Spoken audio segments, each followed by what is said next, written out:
Meeting आज या ठिकाणी पार पडलेली आहे। आज एकंदरीत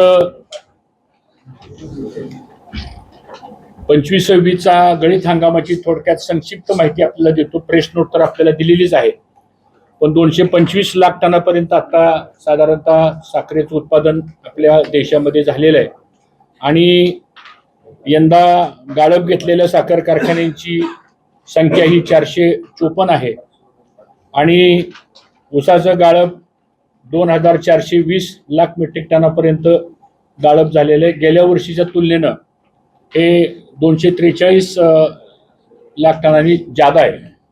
त्याचबरोबर साखरेचं उत्पन्न जर बघितलं आपण, मी मगाशी सांगितल्याप्रमाणे 225 लाख टन साखर तयार झालेली आहे। गेल्या वर्षी ती 198 लाख मेट्रिक टन झाली होती, तर साधारणतः 27 लाख टनांनी साखरेचं उत्पादन जास्त झालेलं आहे। सरासरी रिकव्हरी जर बघितली आपण तर आत्ताची आमची सरासरी रिकव्हरी नॅशनल लेवलला 9.31 आहे, ती गेल्या वर्षी 9.9 होती, त्यामुळं 0.22नी ही रिकव्हरी ह्या वर्षी आपली वाढलेली आहे। इथेनॉलच्या बाबतीमध्ये 15 फेब्रुवारी पर्यंतची परिस्थिती आहे। इथेनॉल पुरवठादारांची ऑफर ही 1776 कोटी लिटरची ऑफर होती आपल्याला। त्यामध्ये ऑइल कंपन्यांच्याकडून 1048 कोटीचे टेंडर्स फायनल केले।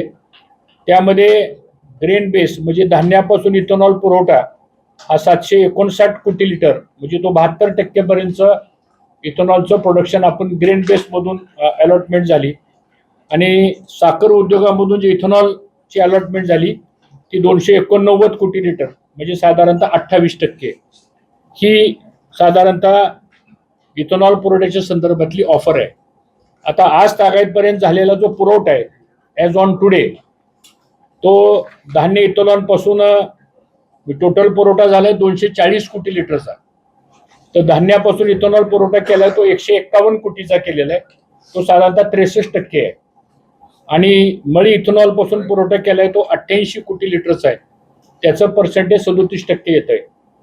साखरेच्या इथेनॉलसाठी आज तागायत वापर झालेली साखर ही 12 लाख मेट्रिक टनाच्या आसपास आहे आणि सरासरी इथेनॉलची पेट्रोल मिश्रण 19.98% इतक्या पर्सेंटेजमध्ये साधारणतः याचा पुरवठा या ठिकाणी झालेला आहे। आता महाराष्ट्रातली जर माहिती द्यायची म्हटलं ही झाली नॅशनल लेवलची इन्फॉर्मेशन, तर महाराष्ट्राच्या दृष्टिकोनातून आपल्याकडं टोटल एकूण 103 सहकारी साखर कारखाने आणि 107 खाजगी कारखाने असे टोटल 210 साखर कारखान्यांचं गाळप महाराष्ट्रामध्ये झालं।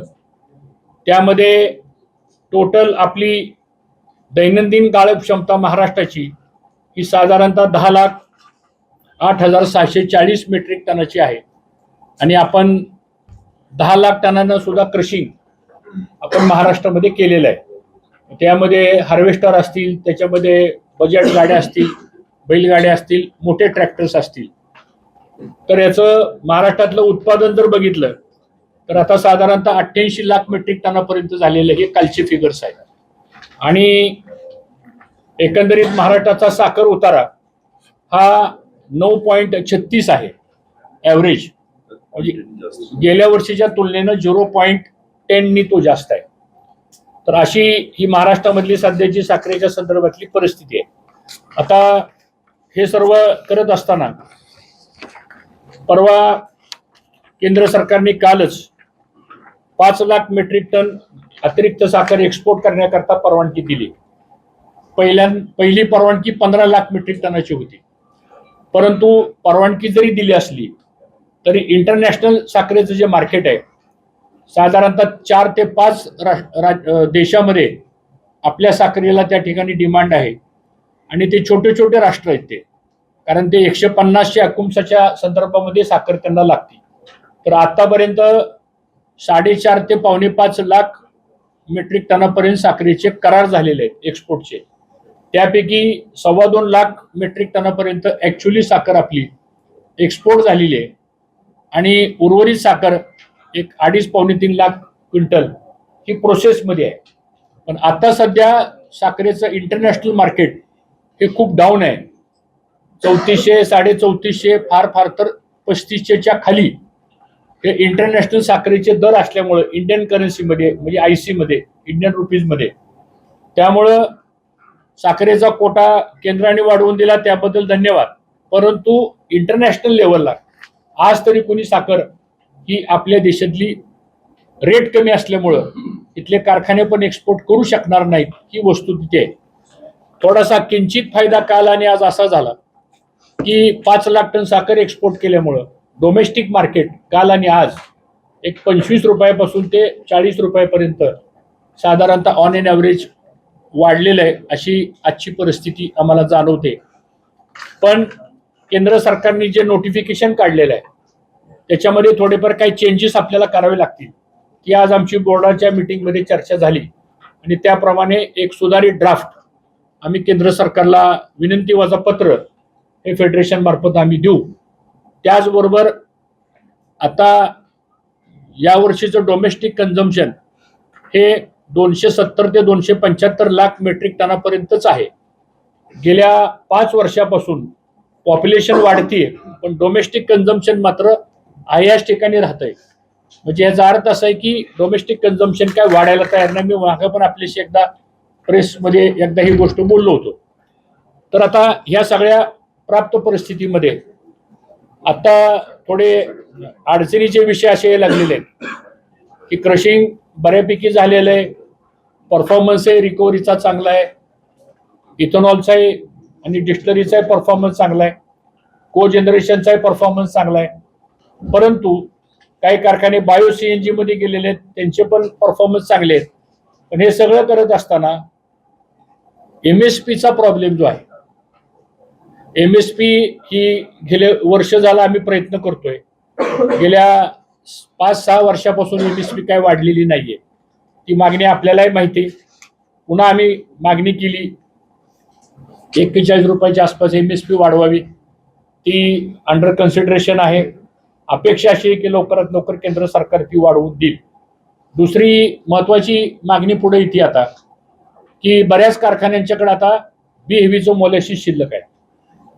कारखाने बंद झाले तर सिरपचं मोलॅसिस आपोआप थांबतंय, पण बी हेवी मोलॅसिसचा स्टॉक मोठ्या प्रमाणात आहे. त्यामुळं इथेनॉलचा जो कोटा आहे तो एक 60 कोटी लिटरनी वाढवून द्यावा. शुगर आणि मला असं वाटतं ते जर केलं तरच हे बी हेवीचं मोलॅसिस जे आपल्याकडे शिल्लक आहे बऱ्याच कारखान्यांमध्ये त्याचं युटिलायझेशन आपल्याला ह्या माध्यमातून आपल्याला करता येईल. आणि आता जवळजवळ 60 ते 70% कारखाने महाराष्ट्रातले बंद झाले तर काय 4-8 दिवसामध्ये बंद होण्याच्या मार्गावर आहेत. ठराविक अगदी मोजके कारखाने कदाचित 10 किंवा 15 मार्च पर्यंत चालतील. आमच्या आज नॅशनल फेडरेशनच्या बोर्ड मीटिंगमध्ये गांभीर्यानं एका विषयावर खूप चर्चा झाली आमची, ते म्हणजे कारखान्याचे क्रशिंग दिवस हे दुर्दैवानं कमी कमी होत चाललेले. 90 दिवस 95 दिवस आणि 100 दिवस जर कारखाने चालणार असतील तर उर्वरित राहिलेल्या 265 दिवसाचं करायचं काय?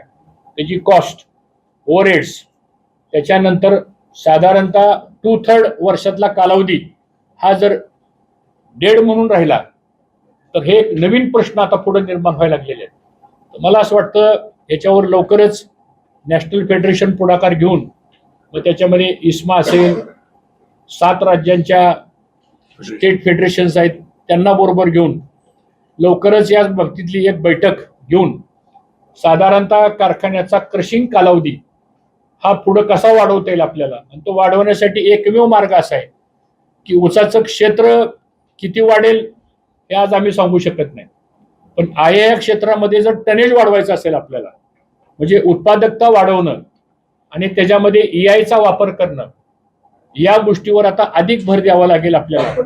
दुबईला जी दरवर्षी जी वर्ल्ड कॉन्फरन्स होती ती आत्ता परवा 2 ते 5 फेब्रुवारीला कॉन्फरन्स झाली.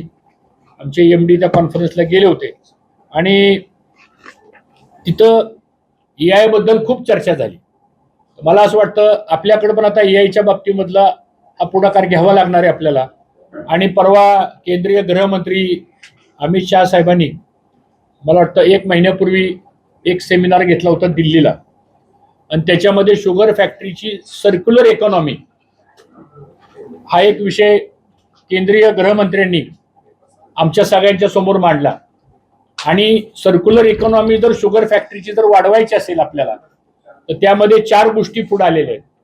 एक, जी शिल्लक लँड आहे कारखान्याच्या प्रिमायसिस मध्ये तिथं सोलर पॉवर एनर्जीज आपण तयार करणं, मल्टीफीड ज्या डिस्टिलरीज आहेत त्याला मल्टीफीड डिस्टिलरीज तयार करणं, त्यानंतर बायो सीएनजीचे प्रोजेक्ट त्याच्यामध्ये बसवणं, त्यानंतर food industry, food processing industry त्याच प्रिमायसिस मध्ये उभा करणं. अशा मल्टिपल एव्हेन्यूज मधून सर्क्युलर इकॉनॉमी ही शुगर फॅक्टरीची आपल्याला प्रॉफिटेबल करता येईल याबद्दलचा एक ड्राफ्ट बनवला.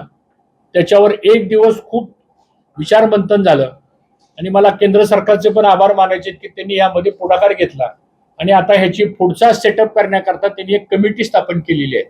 त्या कमिटी मार्फत मला असं वाटतं की ही इंडस्ट्री किमान 100 दिवसाच्या ऐवजी किमान 200 दिवस 250 दिवस तरी ती कशी चालेल या दृष्टीने काय पावलं टाकायला आता सुरुवात केलेली आहे. अर्थात ह्याला 3 ते 5 वर्षाचा कालावधी जाईल, ते काही एकदम होणार नाही, पण आज सुरुवात जर केली तर मला असं वाटतं त्याचा बेनिफिट आपल्याला पुढं शेतकऱ्याच्या दृष्टीने होईल. शेवट एक मुद्दा फक्त सांगायचा आपल्याला की 5 ते 5.25 कोटी शेतकरी ह्या देशामध्ये ऊस पिकवतात आणि आपल्यालाही माहित असेल की आता FRPचं शेतकऱ्यांचं देणं हे आता वाढायला लागलाय, तो आकडा वाढायला लागलेला आहे आणि ही चिंतेची बाब आहे. वारंवार काल पण मी साखर आयुक्तांना भेटलो. काल 4-4:30 वाजता माझी साखर आयुक्तांची पण कार्यालयामध्ये चर्चा झाली. मला असं वाटतं की मोठ्या प्रमाणात आपल्यालाही ते आकडे माहितीत, त्यामुळं ही FRP शेतकऱ्यांना जर लवकर द्यायची असेल तर हे जे काही इश्यूज आपले निर्माण झालेले आहेत यामध्ये राज्य सरकारने पुढाकार घेऊन केंद्र सरकारच्या पाठीशी या गोष्टी मागे लागून मला वाटतं ह्या गोष्टी आपल्याला कराव्या लागतील. तर अशा पद्धतीचा साधारणतः साखर उद्योगाचा सिनेरिओ आज आपल्या समोर या ठिकाणी मांडण्याचा प्रयत्न आम्ही केलेला आहे. इतर पण आमच्या बोर्ड मीटिंग्समध्ये काही वेगवेगळ्या प्रकारची चर्चा आमची झाली. ओव्हरऑल साखरेचं डोमेस्टिक मार्केट कसं डेव्हलप करता येईल आपल्याला, त्याचबरोबर इंटरनॅशनल मार्केटमध्ये आपण कशा पद्धतीने पुढे जाऊ शकतो, या बऱ्याचशा गोष्टीवरती आम्ही नेहमीच आमच्या बोर्ड मीटिंगमध्ये चर्चा करत असतो. मला वाटतं ही ब्रीफमध्ये संक्षिप्त माहिती आपल्याला दिलेली आहे. त्याचं डिटेल प्रेस नोट सुद्धा आपल्याला या ठिकाणी दिलेली आहे.